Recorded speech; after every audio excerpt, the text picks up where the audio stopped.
the image of black people, our self-image has been tarnished a lot, and for a very long time, and a lot of things the media has been weaponized against us. I know you wanted to see the Umar one. Umar is hilarious. I would love to meet him in person. You don't find that suspicious? Black men date out their race more than all other men put together. You know why? Racial inferiority. We don't think we're as good as the white man, so we need the white woman in order for us to feel an artificial sense of equality. It is self-hatred to the 20th power. I'm not against white women, but I support black women. And in my support of black women, I cannot condone interracial dating. But let's look at the economics. Take the romance out, take the emotion out. Let's look at the economics. Marriage is a business contract. Women on average live longer than men. So if I marry a white woman and I die prematurely, rest in peace, Kobe Bryant. I die prematurely, rest in peace, marvelous Marvin Hagler. That white woman is not going to take any of the wealth that I built as a black man and give it to the black community so we can help regenerate ourselves. She's going to keep that money for herself, and all that black money will go back into the hands of white society.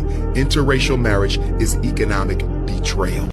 I have never listened to Umar and taken him seriously until just now. Really? Because I've never really seriously listened to him. Every time I have heard of him, they made him a joke, like what Fidel was talking about. Yeah, but he actually be spot on with a lot of stuff. Every time I have heard from him, it's always been in joke form. So yes, he's become a joke to me. But I don't disagree with anything he just said. He actually just enlightened me. Like you never thought about it that I way. never thought about it that way. That's insane. Yeah. And I love when he said, what's it called? I'm not against white women, but I do support black women. And that's exactly like I'm not against interracial relationships. I just support black on black relationships. That's what we talk about. It's like you want to fight, you want to push positivity more than negativity. So instead of like negatively disparaging interracial relationships, it's like more so I want to be intentional in supporting black relationships and black love. Like so, there's a difference. There's nuance. It seems like it's the same thing, but it's not. It's like there's intentionality in wanting to support and be with a black woman, and like for the reasons he said. And funny enough, I think a lot of it of the interracial relationships and what we see, a lot of that is pushed by the media. I think part of it is like what he said, inferiority complex and like self-hate. You know, the image of black people, our self-image has been tarnished a lot. For a very long time, and a lot of things the media has been weaponized against us. But even the prevalence of it, I think, is even something that's being used against us. Because look at a lot of movies, a lot of shows, you see a black man with a woman of another race. Even though the majority of black men still marry black women. Yes, black men are twice as likely to marry outside their race than black women, but it's like 7% versus 15%. Mm-hmm. Still, the majority of black men marry black women. And you see those interracial couples a lot.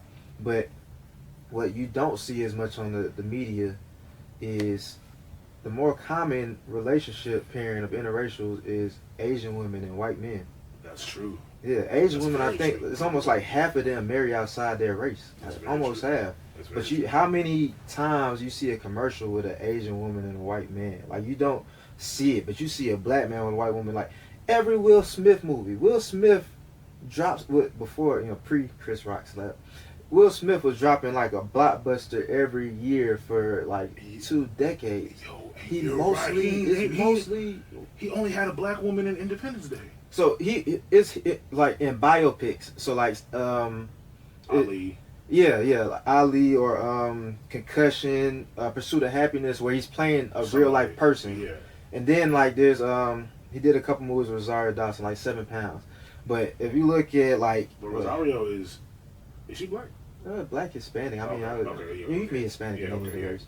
But like Hitch, Hancock. Focus, Hancock, like most of his movies, Gemini Man, like name most of his movies, he has right. a leading lady that's not black. So it's like Bad Boys 2, he was with Gabrielle. Bad Boys 2 with Gabrielle Union. Yeah. And Bad Boys 1, he was the girl who Yeah, died. the died was she his. was, she was fine.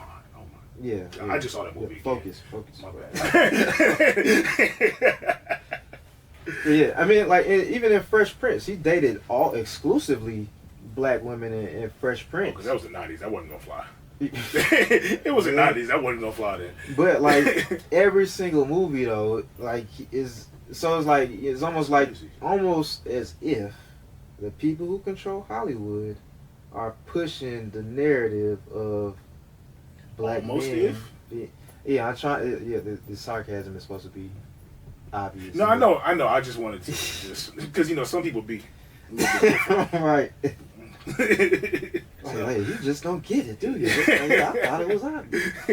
But yeah, but no. See, that's what I was trying to say. Is like I think a lot of times that stuff is kind of pushed on us. And then another thing, like people like to bring up the black athletes.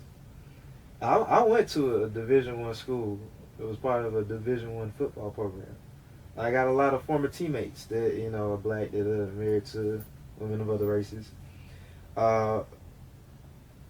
With that, because I ain't again, I ain't talking down on interracial couples. But one thing I did notice, I feel like a lot of them that grew up in black areas and tended to date and marry black women, whereas ones that grew up in more like mixed or predominantly white areas tend to date. That's one thing I noticed. I do agree with that.